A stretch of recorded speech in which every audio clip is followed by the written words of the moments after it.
Alright, welcome back YouTube. So today I'm just going to be doing a update on the bike. The last video I posted was me talking about the whole problems that the bike had from when I initially bought it to basically finally fixing the bike. So let's go.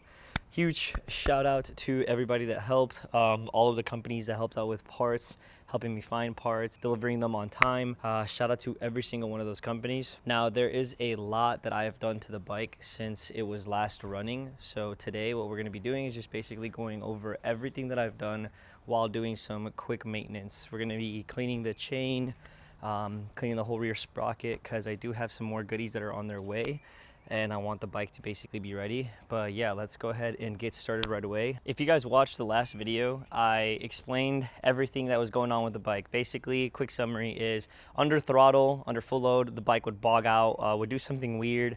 It would just seem like it was cutting out all the power on the motorcycle, and I couldn't really do full pulls. Like, it literally felt like just like power was just being deleted. Obviously, like, the bike was still rideable, but not fun. I wanted to experience like the actual power. So to start, what I first changed was fuel pump.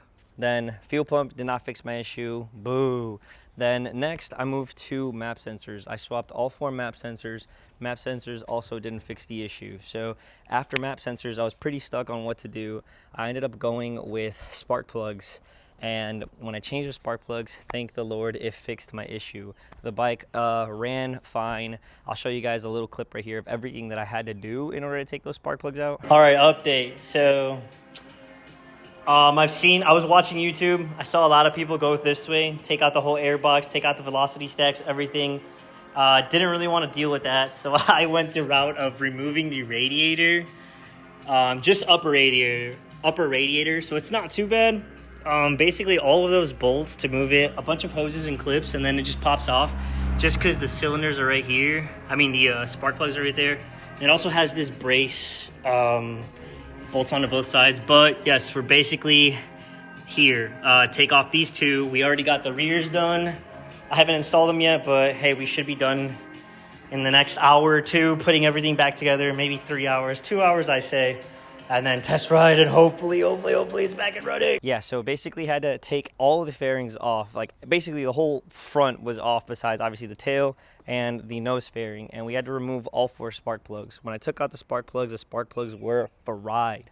Completely fried. Yeah, it was honestly a lot of work, but I ended up doing it all on my own, and it was pretty decent. So not bad. It was a long job. I think it took like 10 hours to do all that. Yeah, I'll give you guys a quick rundown of everything that we've added to the bike so far, and I'll give you guys a little sneak peek as to what we're going to be doing later. One of the first things that I did was, you guys can see here, we lowered the crap out of the bike. Down here I forgot which ones they're called. I'll post them on the link below if you guys are interested, but I went with like adjustable lowering links on both sides.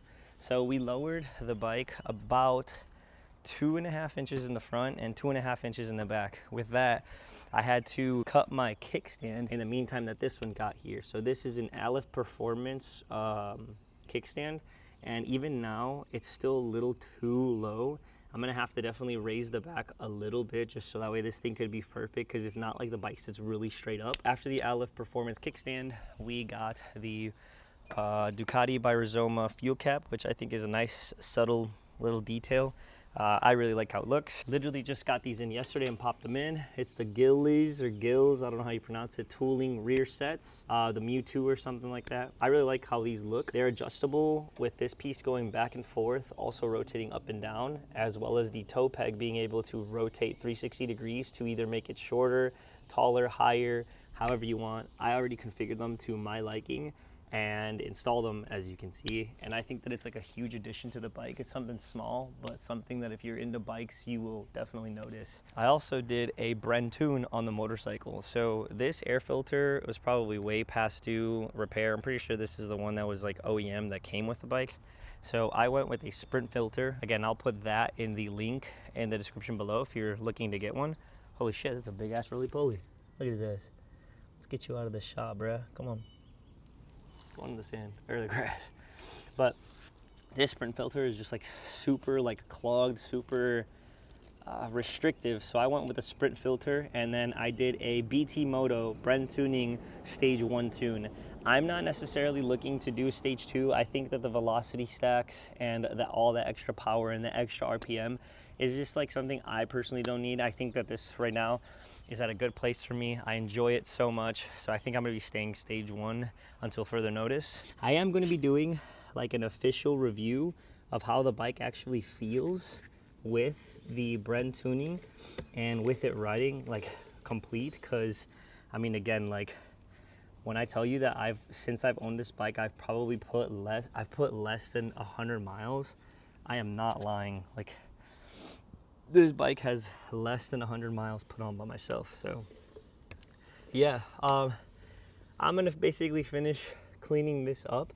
That's gonna wrap up today's video. I just wanted to give you guys a quick update on how I fixed the bike and what is going on with it now, where we're at now, and what we have for the future. Let's just say that for the future, we have some of these fairings that are going to be in carbon fiber pretty soon here. Yeah, if you have any questions regarding anything that's on the bike or that I've done on the bike, feel free to comment below. I can also help you, walk you through everything that I did if you're having a similar issue, or even if you just want help with like some regular maintenance, I can try my best. Again, I'm not a tech, but I'll just kind of figure it out as I go. So yeah, just let me know if you guys have any questions, need any help. Feel free to shoot me a DM. My Instagram will be on the description as well, or shoot me a message or comment on here. We will catch you guys on the next video where we actually review the Ducati V4S for the first time on the channel. So let's go.